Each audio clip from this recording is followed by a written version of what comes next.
Welcome to the Astrotherapy podcast. I am your host, Ciela Winter, and I am thrilled to dive deep into the inner realms of provocative thought while discovering an array of astrological and psychological insights to accompany us on this quest of self-inquiry. Greetings on this new moon in Gemini. It's the middle of the night, and I really pressed up against the edge of this new moon in order to bring this journal through.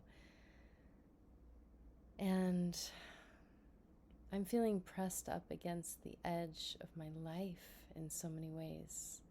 Such a profound moment. Grateful to be here. This is unfamiliar territory. It is not comfortable. But here I am, and I am here with you. And the question that I'm asking this week is, when does social media end? Facing the reality we are trying to escape. Anyone reading or listening to this remember Betamax or VHS? How about DVDs? Am I getting warmer here? Binge watching shows on streaming platforms are the current mass-approved entertainment, and who knows what's next? Interactive cosmic holographic theater?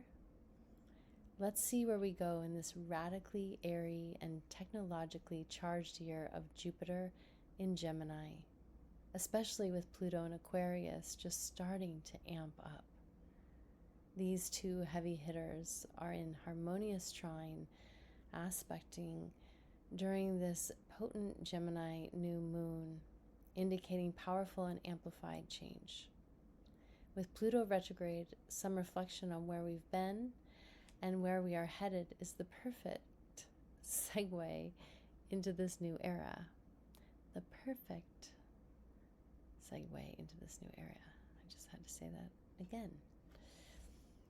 So where are we now? Quite possibly confused. Neptune is hovering at the potency of 29 degrees in Pisces, which is its homeland, just leaning on the door of the pressure cooker that is Aries. This is right on the cusp of death and rebirth, and Neptune, which is slow to move, is pulling our focus here on purpose. In its glory, Neptune represents communion with our being, and in its shadow, addiction, fantasy, and avoidance. Pisces is the dream world, and nowadays people are choosing more and more to escape reality rather than face it. Aries represents a rude awakening to that slumber, and when Saturn and Neptune meet up in Aries at 0 degrees on February 20th, 2026, life as we know it will be shaken and stirred.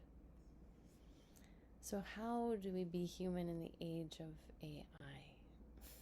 Being human in this age, well, on a basic level, our media consumption habits are changing. News, entertainment, and social feeds have all merged into one. People are now creating 60-second episodes on TikTok.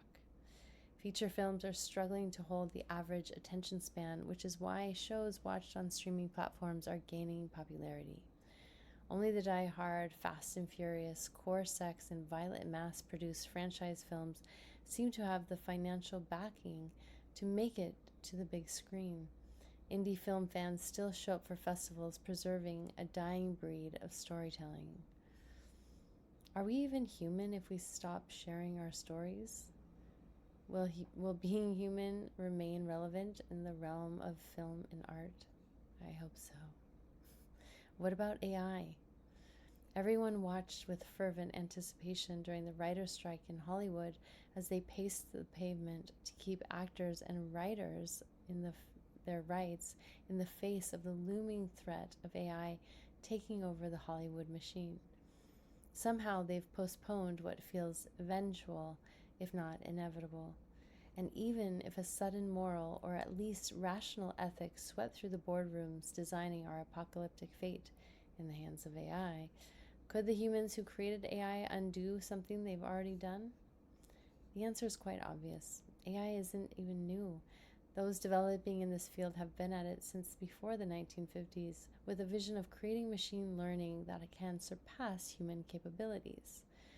Visions have power, and we are living in the destiny of a mail-order, tech-driven future envisioned by the curious and the careless. So the question, to be social or not to be social? As social media becomes less and less social, and AI infiltrates our tech-driven world with its endless, often meaningless and regurgitated information, will our relationship with our phones change, for better or for worse? Will the very concept of being social continue to transform? Pluto in Aquarius is set to challenge our collective mind, urging us to explore the truth within ourselves, our communities, and society as a whole. I started this question about social media and when will it end with a not-so-secret desire to see social media, which I truly and openly loathe, but participate in anyway as a means of connecting where people gather. I have this not-so-secret desire to see it dissolve sooner than later.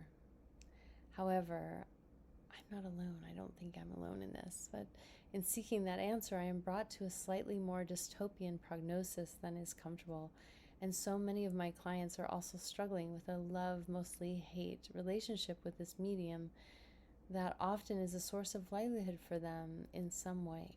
Regardless of what unfolds, there is a sobering element to this decade, and we can thank Saturn, Lord of Karma, for this awareness in general. So what can be done? Well, on this new moon, Saturn happens to be squaring what is otherwise a gorgeous, blessed Venus conjunction with the Sun and the Moon. Saturn brings the reality check, the weighted blanket over life, and the heavy lifting required to move through these days with extra effort and due diligence. Jupiter in Gemini rouses a fury of energy, movement, and change. And this is a year-long transit, by the way, so I recommend simultaneously holding on and letting go. Whatever is being whirled up in your life, I feel like I'm in a tornado, probably needs to be moved from where it has been, whether it is your living situation, relationships, career paths, or states of health and well-being, or perhaps all of the above. Knowing where Jupiter is transiting through your chart can help provide a deeper understanding of the movement around you. And last words. Thank you, Pluto. Thank you as you retrograde back into Capricorn this September through November. All the eyes of the world will be watching as you reveal the fate of the U.S. this election year. Given this obvious nod from the cosmos, it is likely that death, rebirth, and transformation will be the potent themes circulating the political agenda. Change is inevitable. The question is, will it be beneficial? Maybe in the long run, maybe not. Will it be excruciating? Most likely, yes. The moral of this story, there are blessings to count, work to be done, sweat equity is required, and for now, social media continues to exist. P.S. On a side note, I am in the process of shifting gears.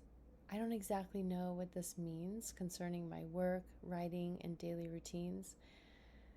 Everything is changing for me so much that finding the ground under my feet has not been easy. And I'm going with it, knowing that resistance is futile at this stage, yet I am deeply, deeply uncomfortable. Death and rebirth. Nothing is easy in the transition between these states of being. And as I find myself here newly again, I wanted to thank each and every one of you for sharing these moments with me and for the opportunity to share my experiences on the inner planes with you. Self-inquiry is a journey I've dedicated myself to for the last few decades, and still I feel as if I'm just beginning. Thank you. All my best to you, and please receive the peace of my heart that lives inside of these words.